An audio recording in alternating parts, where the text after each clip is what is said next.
Josh Parcell joining us to talk SEC football. You can join him on College Football Country. That's cfbcountry.com.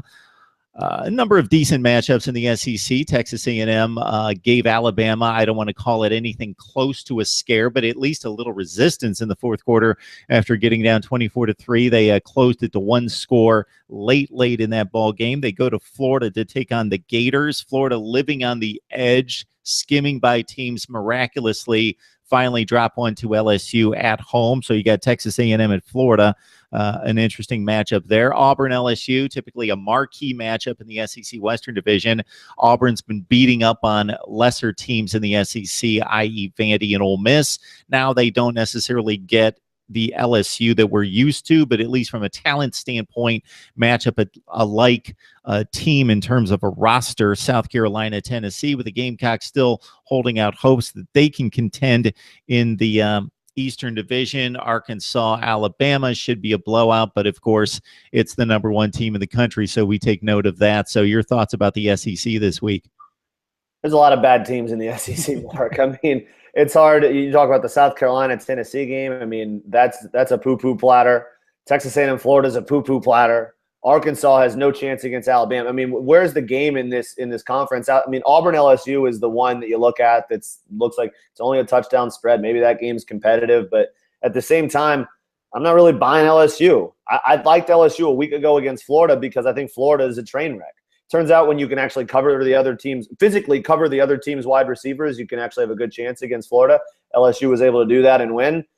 I think Auburn comes in this week and rolls right through LSU. That's kind of a matchup of strength on strength where LSU's running game is its only hope on the offensive side. Auburn's got one of the best rushing defenses in all of college football, one of the best front seven. So I don't think LSU is able to move the ball on the ground. They're certainly not going to be able to move the ball through the air with Danny Etling. Meanwhile, Auburn's offense is kind of humming now. Kerryon Johnson scored, I believe, 12 touchdowns in the last few weeks. I mean, that's best in the country, if I'm not mistaken. So he's kind of a guy that I said it on my podcast earlier this week. If Auburn keeps winning and they got Georgia and Alabama in November, Kerryon Johnson could have some big games and kind of sneak his way into the Heisman conversation. Nobody's talking about him right now, but he's quietly putting up ridiculous numbers. I think Auburn rolls against LSU. That's one of my best bets of the week. I think they win it around 38-14, 38-17. I just don't think LSU has the type of offense to manufacture points against Auburn, and Auburn's just a better team flat out than Florida a week ago. The other game that's interesting, I mean, to me, is Texas A&M Florida, just because those are two teams that are both, I think, look on paper better than they really are. Florida has a couple wins. You know, the win over Tennessee was on a Hail Mary. The win over Kentucky was on a complete blown coverage.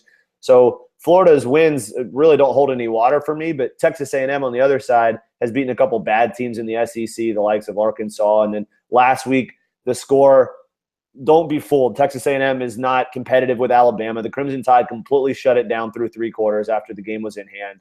Obviously, it made it a little interesting late, but there was no concern on my mind for that game. But I think that's a game where you're going to see two young quarterbacks in Felipe Franks and Kellen Mond, and one of those kids is going to have to step up and make a play. It's two pretty good defenses. I would love the under in this game. It's around 49.5. I think that's way too high. I think these two teams keep it in the low 20s at best, and I think it could come down to a field goal either way. So at least it'll be entertaining because it's close, even if I don't think either one of those teams is all that special.